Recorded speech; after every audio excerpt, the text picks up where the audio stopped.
სიტუაცია მთიანი ყარაბაღის გარშემო ბოლო 2 დღის განმავლობაში შედარებით დამშვიდდა, თუმცა მხარეები კვლავაც ერთმანეთს ცეცხლის შეწყვეტის რეჟიმის დარღვევაში ადანაშაულებენ.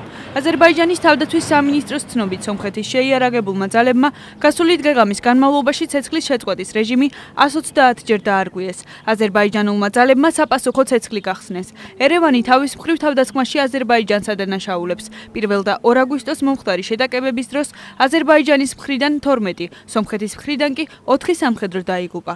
შეშფოთება კონფლიქტის ზონაში სიტუაციის ესკალაციის გამო ევროკავშირმა გამოთქვა. ბრიუსელმა მხარეებს ცეცხლის შეწყვეტის რეჟიმის დაცვასა და სამშვიდობო მოლაპარაკებებისკენ მოუწოდა. მთიან ყარაბაღში მიმდინარე მოვლენები საქართველოს მთავრობის წევრებმა შეაფასეს. პრეზიდენტმა დიალოგის აუცილებლობაზე ისაუბრა. პრემიერ-მინისტრის თქმით, საქართველოს კონფლიქტს აქტიურად აკვირდება. ირაკლი ღარიბაშვილი იმედოვნებს, რომ სომხეთი და აზერბაიჯანი შეთანხმებას მალევე მიაღწევენ. აუცილებელია ამ სიტუაციაში დიალოგი,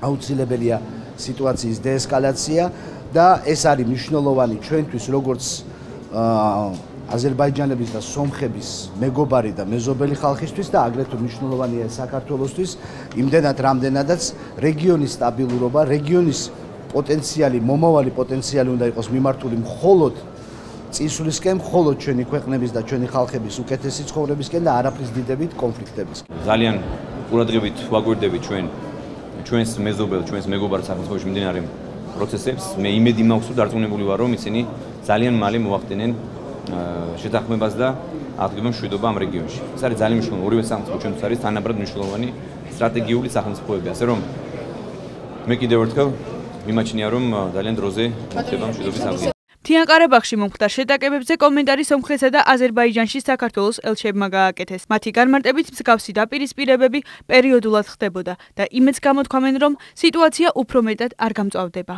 ამჟამად გართულებები ბოლოს შეტაკებების შემდეგ აღარ მომხდარა საბედნიეროდ და იმედს გამოვთქვავთ, რომ აღარც მოხდება, იმიტომ რომ საერთაშორისო საზოგადოებაც დიდი ყურადღება გამოიჩინა ამ შეტაკებების მიმართ. საერთოდ რთული რეგიონია, თქვენ იცით, რომ ეს კონფლიქტი დიდი ხანია გრძელდება და იმედი გამოვთქვათ, რომ ადრე თუ გვიან გამოიძებნება მშვიდობიანად მოგვარების საშუალებები ამ კონფლიქტის. პერიოდულად დაპირისპირების ხაზზე ყოველთვის ხდება ხოლმე შეტაკებების როლები. მე ვფიქრობ, რომ ამჟამადაც ამ სიტუაციის გამძაფრებასთან გვაქვს საქმე და ღრმად ვარ დარწმუნებული, რომ ეს ფართო მასშტაბიან ომში ან საომარ მოქმედებებში არ გადაიზრდება. სომხეთსა და აზერბაიჯანს შორის ომის შესაძლო დაწყება საქართველოსთვის კონკრეტულ საფრთხეს შეიცავს. რუსეთი როგორც კოლექტიური თავდაცვის ხელშეკრულების წევრი ვალდებული იქნება სომხეთს დახმარება გაუწიოს. ექსპერტების აზრით, ამ შემთხვევაში შესაძლოა რუსეთმა საქართველოს ჯარებისა და შეიარაღების ტრანზიტი მოსთხოვოს. მმართველი გუნდის წარმომადგენლები აცხადებენ, რომ თბილისი ამაზე არასდროს დათანხმდება. რა თქმა უნდა, მე არ ამგონია, რომ აქამდე მივიდეს სიტუაცია, მაგრამ მეორე მხრივ იარაღის გატარება რუსეთიდან ნებისმიერი მიმართულებით საქართველოს გავლით მე დაუშვებლად მიმაჩნია და ამას მიმაჩნია, რომ არ იქნება ადგილი ჩვენს ქვეყანაში.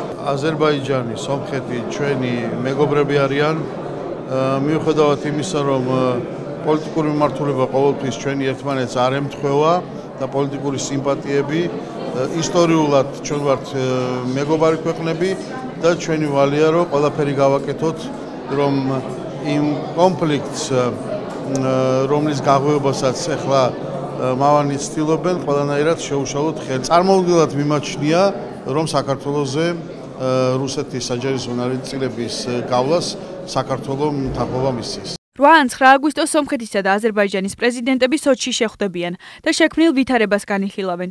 ბაქოში თურქეთის ელჩის განცხადებით, თურქეთის პრემიერი რეჯეპ ტაიპ ერდოღანი უახლოეს დღეებში აზერბაიჯანის პრეზიდენტს ილჰამ ალიევს შეხვდება და მასთან ყარაბაღის კონფლიქტის მოგვარების გზებს განიხილავს.